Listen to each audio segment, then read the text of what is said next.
Lotehan, hujatan Imaduddin Al-Bantani. Tidak usah saya memanggil dia kiai, karena sebenarnya tidak pantas dia dipanggil sebagai kiai, saudara. Apalagi ketika dia sudah menyerang guru saya, Kiai Haji Idrus Romli, dan guru saya juga, Kiai Haji Lutfi Basori, karena saya belajar Al-Quran juga kepada Kiai Basori Alwi, abah atau ayah dari Kiai Haji Lutfi Basori.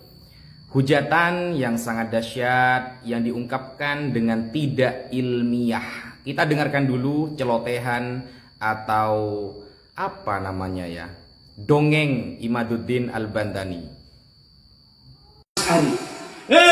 Mbah Hasyim Asy'ari ini sudah wafat. Ajaran-ajarannya sudah diberikan pada murid-muridnya. Dibentuk organisasi oleh Kiai Hasyim Asy'ari, dibentuk konun asasi, kemudian mekanisme organisasi, maka doa dan ridho Mbah Hasyim Asy'ari hanya kepada NU yang ikut PBNU, bukan NU yang garis lurus, bukan NU yang ikut Idrus Romli, bukan NU yang ikut Lutfi Basori. Kalau dia ngomong NU tapi ikutnya Lutfi Basori, kalau dia NU ngomongnya NU ikut Mbah Hasyim. Alhamdulillah, barusan kita sudah mendengarkan dongeng-dongeng dan celotehan-celotehan yang keluar dari mulut Imaduddin Al-Bantani, saudara. Dia mengatakan hal-hal yang menurut saya sangat tidak ilmiah. Dan itu isinya cuma dongeng-dongeng di depan para pendukungnya, saudara. Dia itu gentlenya di depan pendukung, giliran diajak debat dia lari kabur kemana-mana. Beraninya dia itu cuma di depan para pengagumnya, giliran diajak debat ilmiah, kabur kemana-mana, mewakilkan. Ya seperti itulah. Saya kira dia harus ganti pakai rok, pakai anting, pakai kalung, pakai gelang saja. Tidak usah pakai jubah, tidak usah pakai sorban. Al-Fakir meskipun tidak pakai sorban, kalau cuma melawan seperti Imaduddin orang tiga, saya sendirian, saya berani, saudara. Nah, ketika dia sudah mengatakan hal-hal yang tidak sepantasnya, lalu mengatakan NU garis lurus katanya, lalu menyerang guru Al-Fakir, Kiai Haji Idrus Romli dan Kiai Haji Lutfi Basori, itu sangat-sangat menunjukkan bahwa dia orang yang fakir mengenai ilmu.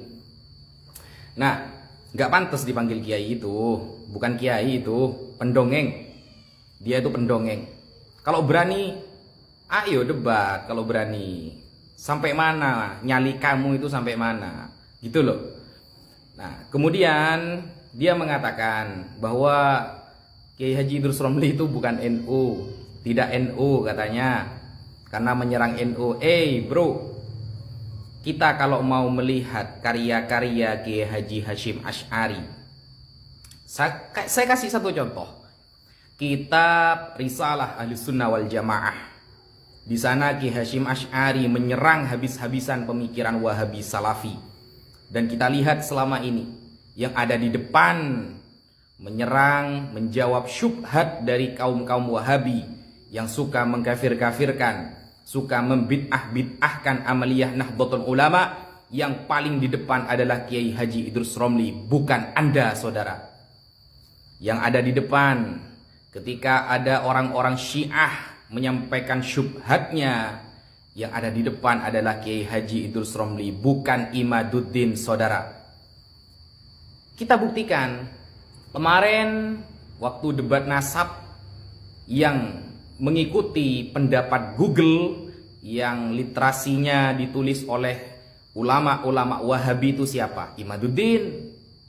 Yang mengutip Google, kemudian narasi di dalam Google yang ditulis oleh orang Wahabi lalu dijiplak, lalu mengaku-ngaku sebagai tesisnya itu siapa? Imaduddin. Berarti Imaduddin NU apa bukan? Bukan. Dia itu NU rasa Wahabi, rasa Syiah. Dan kemarin yang membatalkan nasab Ba'alawi menggunakan kitab-kitab orang Syiah itu siapa? Imaduddin. Imaduddin juga ngaku NU, membatalkan nasab Ba'alawi menggunakan kitab Syiah, kemudian menggunakan narasi-narasi dari Salafi Wahabi, sedangkan kedua firqah tersebut sudah disesatkan oleh Kiai Haji Hasyim Asy'ari. di dalam kitabnya Risalah Ahlus Sunnah wal Jamaah. Sekarang kita pikir, yang NU siapa? Kiai Haji Idrus Romli atau Imaduddin Al-Bantani? Ya, sebenarnya tidak pantas dijuluki Al-Bantani, Al-Kaburi, Al-Gugli. Seperti itu seharusnya. Sok-sokan ngaku tesisnya sendiri, malah nyomot-nyomot Google, bilangnya tesis penelitian. Ternyata narasi orang yang dia aku-aku. Kemudian dengan sombongnya mengatakan saya siap debat 3 hari 3 malam, saudara. Ternyata setelah didatangi ke Banten, cuma ngutus perwakilan. Itu pun perwakilannya gabrul semua. Makanya jangan sok-sokan kau. Orang NU itu alim-alim. Dan orang NU itu tidak akan mengutip pendapat-pendapat Wahabi untuk membenarkan pemikirannya. Tidak mungkin. Kita itu kalau menggunakan pendapat orang Wahabi untuk menghantam Wahabi sendiri, itu teori muqabadah dalam debat namanya. Kemudian kalau orang NU itu tidak membatalkan nasab Alawi dengan menggunakan kitab-kitab Syiah.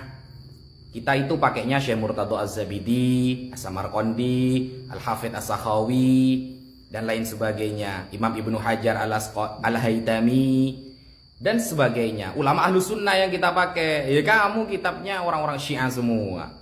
Loh, kamu yang kamu pakai narasinya orang Wahabi. Dasar. Orang seperti kamu itu tidak akan pernah diakui oleh umat. Yang umat yang mengakui kamu itu rata-rata orang Kristen. Saya pernah bertemu pendeta mengaku-ngaku sebagai orang Islam, membela kamu. Ya rata-rata saya lihat itu memang banyak dari kalangan orang Kristen. Dan antek-antek kamu, budak-budak kamu itu, ya budak-budak kamu itu, semuanya itu, ya mana ada nggak dari mereka itu yang ilmiah ketika membahas suatu teks atau membahas nasab Alawi? Kan tidak ada, semuanya pemaksaan dan pemerkosaan dalil, saudara. Oke, itu dulu yang bisa saya sampaikan. Ingat ya, kalau mau debat 1 lawan 1, saya tunggu sampai hari kiamat. Kamu sampai mana? Keberanian kamu itu sampai mana sih? Begitu, makanya jangan nyentil-nyentil guru Al-Fakir. Jadi kamu itu, waduh, sudah ngomongnya gak ilmiah, menyebarkan fitnah, kemudian mengatakan bahwa NU garis lurus bukan NU. Wah, kamu itu sebenarnya sudah hatam gak kitab Kiai Hasyim Asy'ari? Gitu loh. Sekian dari saya, kurang lebihnya mohon maaf. Wassalamualaikum warahmatullahi taala wabarakatuh.